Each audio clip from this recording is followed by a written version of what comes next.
Isang mapagpalang araw po ng Sabado sa inyong lahat, mga minamahal na kapatid.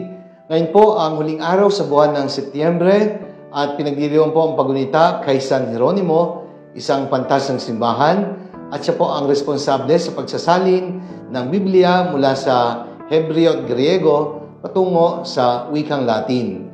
Latin is the mother and official language of the Catholic Church. Salamat po kay San Jeronimo for translating the Hebrew and the Greek Bible into Latin.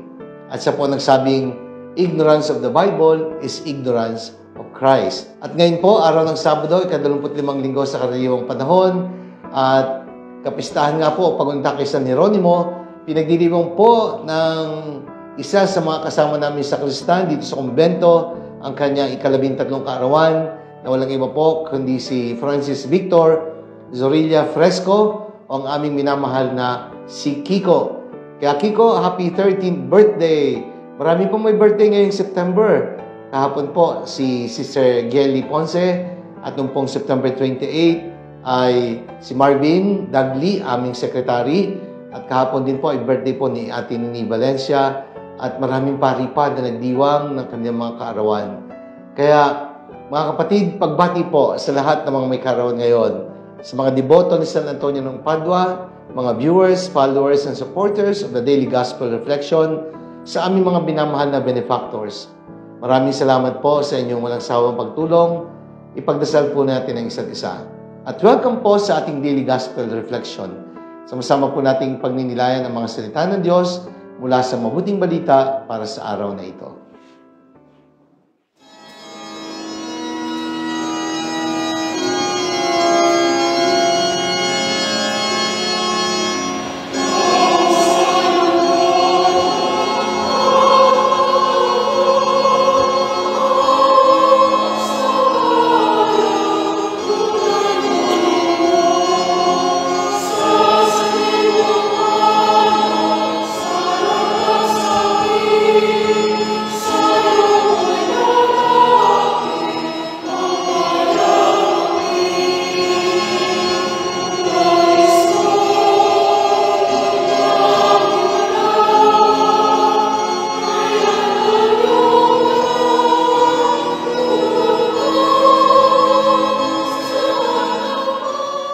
Mga kapatid, ngayon po ang araw ng pagunita kay San Jeronimo, isang pantas ng ating simbahan, at siya rin po ang nagsabi, ignorance of the Bible is ignorance of Christ, at responsable sa pagsasalin ng orihinal na Biblia na nasulat sa Hebreo at sa Griego sa salita o wikang Latin, the mother and official language of the Church.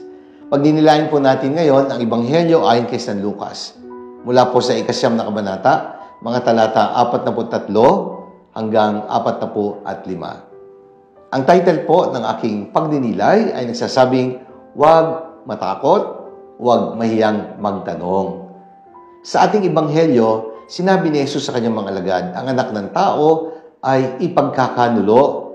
Hindi po nila ito maunawaan, subalit sila naman po ay natatakot o nangangambang magtanong. Kaya bakit nga ba natatakot magtanong? Sapagkat ipinahayag ni Jesus ang katotohanan tungkol sa kanyang nalalapit na paghihirap at kamatayan, hindi maunawaan ng mga alagad. Natatakot naman silang magtanong. Malinaw po itong sinabi ni Jesus sa ating Ebanghelyo. Sa isang TV commercial na may kinalaman po sa brand ng gamot, may sinasabi po na kung gusto mong malaman kung may murang gamot, huwag kang mahihiyang magtanong. O di po ba? Alam po ng marami sa atin yan. Kung meron kang lugar na hinahanap at hindi mo matagpuan, hindi mo masama na magtanong. Kung may hinahanap kang tao at gusto mong malaman kung siya naninirahan, o di ba? Hindi naman po masama din na magtanong. Kung gusto mong malaman ang presyo ng mga bilihin, o kaya naman kung gusto mong malaman na yung dala mong pera ay sapat para sa mga bagay na mo gusto. O kaya naman, kung gusto mong malaman kung sapat ang pera mong dala para sa bagay na gusto mong bilhin, aba, hindi ho masama na magtanong. Kung masama ang iyong pakiramdam at hindi mo alam kung anong tamang gamot, o di ba, hindi naman po masama kumonsulta at magtanong sa doktor kung ano ang nababagay na gamot sa sakit na iyong nararamdaman. Sa bawat sagot na ating hinahanap, kailangang magtanong kung hindi mo alam ang kasagutan. At hindi po nagiging kabawasan sa ating pagkatao kung tayo man ay nagtatanong upang malaman natin ang buong katotohanan. Sinasabi ko po ito sapagkat may mga tao na nagtatanong kahit alam naman ang sagot. Masama ang layunin at gusto lang subukin ang taong tinatanong. Naranasan ko po ito noong ako po ay nagtuturo pa sa seminaryo. Meron akong mga estudyante na seminarista na alam ko namang matalino, alam naman ang isasagot, pero itatanong pa yung sagot na alam naman niya. Gusto lang subukan ang paring gurong tagapagturo. Kaya ang ginagawa ko kuminsan, ibinabalik ko yung katanungan. Sinasagot naman. Hindi ibig sabihin, alam ng sagot. Gusto lang subukin ang nagtuturo. O kaya naman, marahil gustong i-confirm na yung alam niyang sagot ay kapareho ng isasagot ng tagapagturo. Bakit nga ba may mga taong natatakot na magtanong? Sabi po ni Thomas Berger, "The art and science of asking questions is the source of knowledge." Siyempre, kung gusto mong malaman ang isang bagay at di mo alam, magtanong. Kung gusto mong lumalim ang iyong kaalaman sa isang bagay na alam mo pero hindi mo pa naunawaan, magtanong. The art and science of asking questions is the source and beginning of all knowledge. Bakit nga ba natatakot magtanong ang mga alagad? Una, they were afraid to face the truth about the real identity of Jesus. Kasi nga, sinabi ng Panginoon, siya ay pagkakanulo. Sinabi ng Panginoon na siya ay dadakpin. Siya ay pahirapan. Siya ay mamamatay. Sa ikatlong araw, muling mabubuhay. Marahil andun yung kanilang pagtataka. Anong sinasabi ng taong ito? Hindi natin lubos na maunawaan. That is why there was an occasion when Philip said to Jesus, "Lord, show us the Father, and that will be enough for us." Anong sabi ni Jesus? "Filipe, di hata't hanggang ngayon, hindi mo pa rin ako nakikilala. Ang tagal na nating magkasama. To face the truth hurts, but to deal with lies is even worse." Kaya mamili ka. Harapin mo ang katotohanan o manatili ka sa kasinungalingan. Face the truth or the truth will face you. Di ba? Kaya harapin mo ang katotohanan. Kung gusto malaman ang katotohanan, huwag matakot magtanong. Pangalawa, the apostles were afraid to face the truth about their own ignorance. Yun ang problema. Kapag tayo ay nagtatanong at medyo matanda na tayo, ikinahiya natin yung pagtatanong. Kasi nga naman, isipin ng iba at baka sabihin pa, tanda-tanda mo na, ignorante ka pa sa bagay na yan. Hindi mo ba alam yan? Alam na ng lahat. Di napahiya ka. Kaya yung iba, natatakot ng magtanong. Sapagkat ma-expose ang kanilang kamangmangan.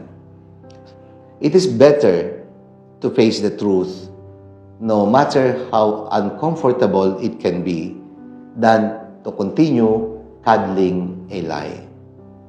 Sabi po ng isang Chinese proverb, "He who asks questions is a fool for 5 minutes, and he who does not ask questions remains a fool forever." Diba? Totoo naman yun. Kung ikaw ay magtatanong, okay lang na masabing ikaw ay mangmang only for a while kasi nalaman mo naman ang sagot, hindi ka na mangmang. Pero kung hindi ka magtatanong at hindi mo malalaman ang sagot, mananatili kang mangmang sa habang panahon. We learn less when talking and we learn more when asking questions. Pangatlo, they were blinded by their selfish and personal as well as political ambitions. Yun naman po kasi nangangarap po sila, nag-aambisyon. Sapagkat si Jesus nagsasalita tungkol sa kanyang paghihirap at kamatayan, pero ang mga apostol nagpapagalingan, nagtatanungan, sino ba ang pinakang magaling sa atin? Sino ang best sa atin? Sino ang uupo sa kanan? Sino ang uupo sa kaliwa kapag naghahari na siya? You see, nabulag sila dahil sa kanilang maling ambisyon. Sabi po ni San Pablo sa kanyang sulat sa mga taga-Filipos, chapter 2, verse 3. Do nothing out of selfish ambition or conceit, but in humility, consider others as more important than yourselves.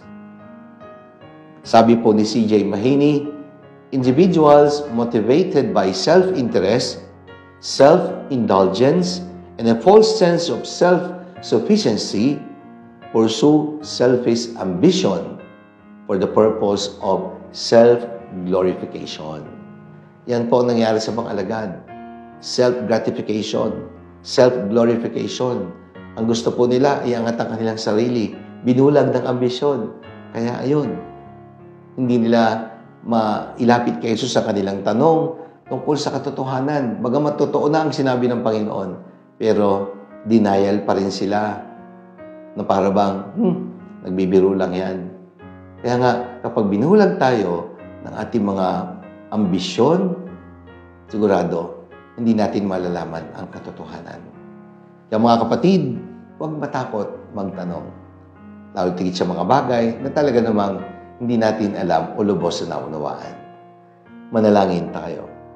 Ama namin makapangyarihan, salamat po sapagkat sa pamagitan ng Jesus na iyong anak, nabatid namin ang katotohanan sapagkat siya ang nagsabing, ako ang daan, ang katotohanan at ang buhay. Patuloy po kaming bigyan ng lakas at tapang na alamin ang katotohanan. Huwag nawa kaming mahiyang magtanong sapagkat ang pagtatanong ay daan upang higit naming matuklasan ang marami pang katotohanan na hindi pa namin lubos na naharap at naunawaan. Amen.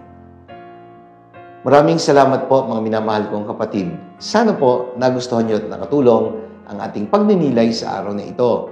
Kung niyo pong nagustuhan at nakatulong, i-like po ninyo at i-share. Ibahagi po natin ang mensahe ng salita ng Diyos sa ating mga mahal sa buhay, mga kakilala at mga kaibigan. Let us fill the world with the message and power of God's words. At sa inyo pong lahat, maraming salamat. Pagpalain tayong mga Panginoon Diyos Ama, ng Anak, ng Espiritu Santo. Amen.